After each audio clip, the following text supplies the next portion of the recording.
जेथे माझे मस्तक झुकावे ते चरण माझ्या स्वामींचे असावे. तर आयुष्यात कितीही दुःख आणि संकट असू द्यात, स्वामीवर विश्वास आणि श्रद्धा असेल तर ते आपल्याला नक्कीच यातून बाहेर काढतील. असंच नाही म्हणत की अशक्यही शक्य करतील स्वामी. तर चला मग आजच्या दिवसाला छान अशी सुरुवात इथून झालेली आहे. तर आमच्याकडे सध्या 3 दिवसापासून रिमझिम पाऊस सुरूच होता. तर पहिल्या दिवशी आला छान, पण आता 2 दिवस झाले रिमझिम असाच पाऊस सुरू होता. तर इकडे बघा झाडावर कोकिळा बसलेली होती. कोकिळा राणी आधी ओरडत होती. जेव्हा मी व्हिडिओ काढायला सुरुवात केली तेव्हा तिचं ओरडणं बंद झालं. तर बघा अशा प्रकारे ते रिमझिम पाऊस सुरू आहे. तर आता मी केलं आहे स्वयंपाकाला सुरुवात. तर आजचा बेत होता मसाले भात. तर ही फरमाईश होती माझ्या छोट्या मुलाची. त्याला न्यायचं होतं टिफिनमध्ये मसाले भात. तर मी मसाले भात करायसाठी हे सर्व कट करून घेतलं. करायला बसले तर त्याच्या पप्पाची फरमाईश आली की त्यांना पोहे हवे आहेत.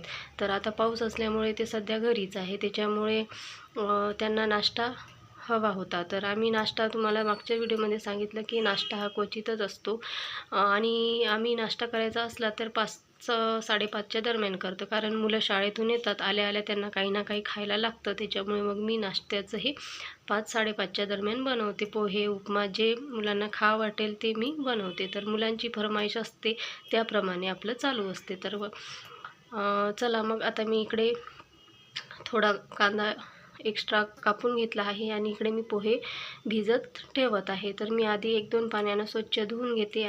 आपल्या गृहिणींचा एक टाईम टेबलच ठरलेला असतो. मुलं आपली शाळेत जातात, पण आई-वडिलांचाच टाईम टेबल हा ठरलेला असतो, कारण या वेळेत हे झालंच पाहिजे. मुलं व्यवस्थित शाळेवर टाईमवर गेलेच पाहिजे, ही काळजी आई-वडिलांना असतात. त्यामुळे आपला हा टेबल ठरलेला असतो आणि या टाईम टेबलनुसार आपलं रुटीन चाललेलं असतं. पण मधातच जर काही वेगळं आलं तर आपली धावपळ होते आणि जर टाईम टेबलमध्ये थोडाही चेंज झाला तर खरंच खूप अशी धांदल होते. तर मला आज तसं झालं आहे. आज मला उठायला वेळ झाला. मी आज सकाळी 8ला उठले. रोज मी सकाळी 6ला उठते, पण आज रिमझिम पाऊस सुरू होता, थंडी होती, त्यामुळे मग मला जाग आला होता 6ला, पण म्हटलं चला थोडा वेळ अजून लेटूया. तर मग मला तशी झोप लागली आणि 8ला जाग आली आणि 8ला जाग आल्यानंतर मग काय धावपळ. जी कामं आपण 6ला करतो ती कामे मी 8पासून सुरुवात केली. मग चालू होती माझी गडबड. तर अशा प्रकारे मग मी कामाला सुरुवात केली आहे. आता बघा इकडे मी करत आहे पोहे. जे कट करून ठेवलेला होता ते कांदा पण मी टाकलेला आहे आणि त्यानंतर मग मी त्याच्यामध्ये बटाटा पण थोडासा टाकलेला आहे. तर माझ्याकडे मिरची होती, पण ते नंतर मला आठवलं की मी त्याच्यामध्ये मिरची टाकलेली नाही आहे. त्यानंतर मग मी त्यामध्ये हळद टाकून मिरची कट करून घेतली. तर त्यानंतर मग मी मिरची टाकली. माझा मोठा मुलगा गेला होता ट्युशनला, तर त्याची ट्युशन ही सकाळी 7 ते 10ला असते आणि त्याच्यामुळे मग मला सकाळीच उठावं लागते 6ला आणि घरी त्याचे पप्पा आणि माझा छोटा मुलगा होता, तर त्यांच्यासाठीच मी पोहे आणि आम्ही असे तिघांसाठीच पोहे बनवले होते, कारण त्याला यायला वेळ होत होता आणि 10ला तो घरी आल्याच्या नंतर तो जेवणच करतो. जेवण केल्याच्या नंतर 11ला तो शाळेत जातो. त्यामुळे मग पोहे फक्त आम्ही आमच्यासाठी बनवले होते. छान असे आपले पोहे इथे बनलेले होते.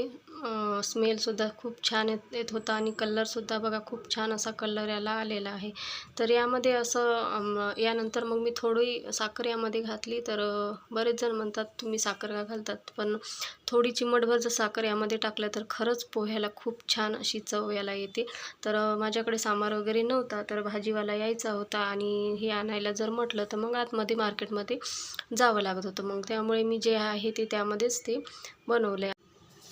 त्यानंतर माझ्या मुलाला आणि त्याच्या पप्पाला दोघांना मी हे पोहे खायला दिले आणि त्यानंतर बघा मग मी सुरुवात केली आता मसाले भात बनवण्यासाठी. तर मी इकडे कुकर ठेवलेला आहे आणि कुकरमध्ये मी तेल टाकलेलं आहे, तर ते गरम होणार आहे. तर बघा मुलांची फरमाईश ही आपल्यालाच पूर्ण करावी लागते. आपण जर नाही केली तर कोण करणार, नाही का?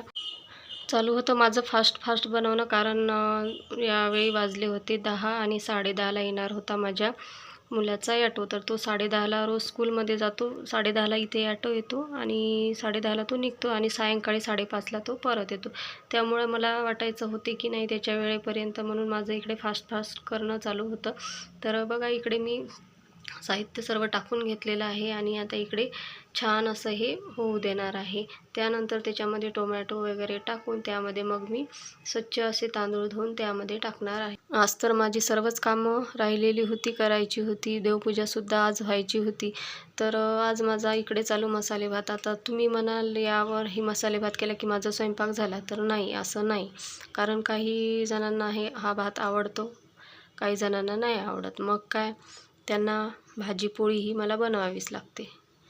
मग हे आता हे झाल्याच्या नंतर मग माझ्या मुलांची तयारी वगैरे करून देईल आणि त्याला स्कूलमध्ये पाठवेन आणि त्यानंतर मग माझ्या नेक्स्ट जे काही मला बनवायचं तर ते बनवेल. आता बघू.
चला, इकडे मी आता लावलेला आहे. आता बनवणार चहा. तर आम्ही चहा घ्यायचंच होतो, तर मग म्हटलं चला आता आपण सर्वांसाठी चहा करूया.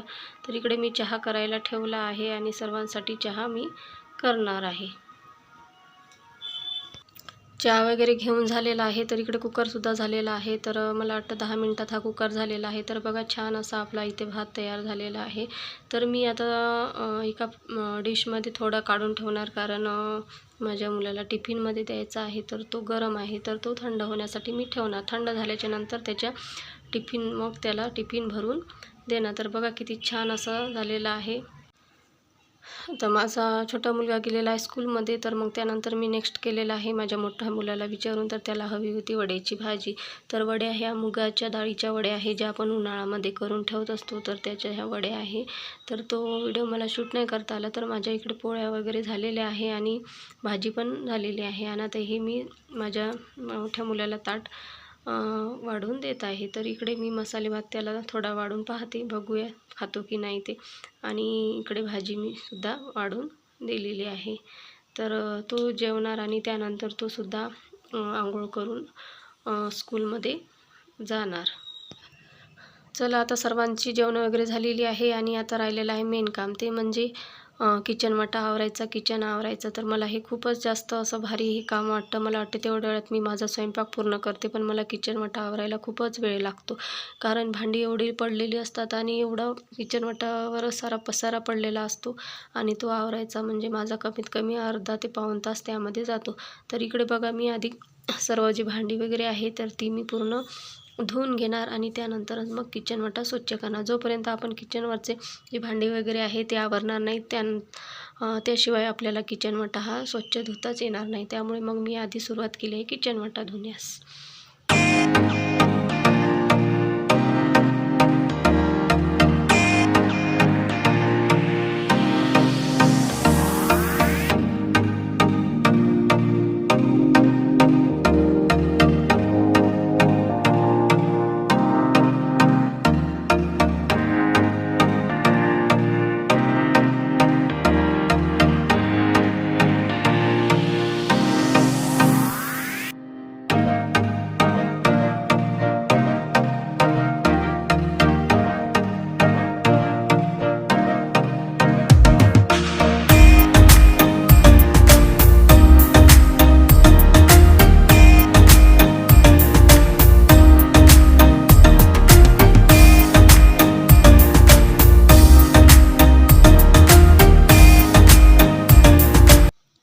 माझी भांडी वगैरे धुवून झाली. आता मी करणार आहे शेगडी स्वच्छ. तर ती पुसून तर जमणारच नाही आहे, कारण आता ती मी पूर्ण घासूनच घेणार आणि घासणीने, साबण आणि घासणीने. तर मी इकडे स्वच्छ अशी ही धुवून घेत आहे. त्यावर तेलकट वगैरे डागं पडलेले असते, चहाचे, भाजीचे, हे ते, त्याच्यामुळे ते आपल्याला धुवूनच घ्यावं लागणार आहे. त्यावरचे जे शेगड्या आहेत त्यासुद्धा आपल्याला घासूनच घ्याव्या लागणार आहे. तर मी इकडे पूर्ण धुवून आणि घासून हे घेतलेलं आहे. तेव्हाच मला करमतं, नाही तर मला किचनमध्ये करमतच नाही. त्याच्यामुळे मग मी सर्व धुवूनच घेते. आणि त्यानंतर मग बघा, इकडे मी गॅस ओटा आहे तो सुद्धा मी पूर्ण पाण्याने धुवून घेत आहे.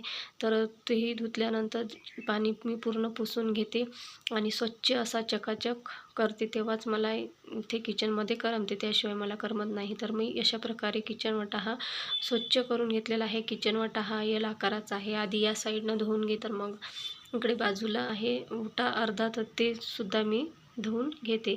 तर बघा, अशा पद्धतीने माझा इथे किचन वाटा हा स्वच्छ झालेला आहे. पाण्याने स्वच्छ धुवून झाल्यानंतर मी कापडाने सुद्धा याला पुसून घेते. पूर्ण ओटा हा जो किचन वाटा आहे तो पूर्ण कोरडा करते मी कापडाने पुसून, आणि तेव्हाच असं आपल्याला छान वाटतं किचनमध्ये यायला. तर अशा प्रकारे मी इकडनं आता या साईडला जो एल आकाराचा ओटा आहे, तर आता त्या साईडला मी पूर्ण पाणी आहे तर ते मी पूर्ण पुसून घेत आहे. आणि त्यानंतर बघा, मी बॅरेलवर ठेवते, कारण पाणी सहज आपल्याला घेता येईल अशा पद्धतीने मी माझी जी बॅरल आहे ती वरच राहते.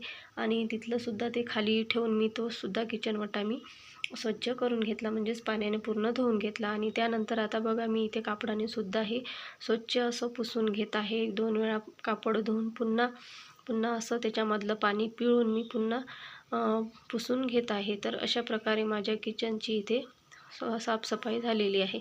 तर आजचा व्हिडिओ असा होता. तुम्हाला कसा वाटला नक्की कमेंट करून सांगा. आवडल्यास चॅनलला लाईक आणि सबस्क्राईब करायला विसरू नका. तुमच्या सपोर्टची गरज आहे, असा सपोर्ट करत राहा. तर बघा, अशा प्रकारे माझं किचन छान असं मी स्वच्छ केलेलं आहे. आणि त्यानंतर बघा, मग मी किचन स्वच्छ केल्यानंतर मग मी घेतलेलं आहे जेवायला. तर मी हे ताट वाढून घेतलेलं आहे माझ्यासाठी. आता मी करते जेवण. तर चला, या मग जेवायला. पुन्हा भेटूया आपण अशाच नेक्स्ट व्हिडिओमध्ये. तोपर्यंत थँक्यू.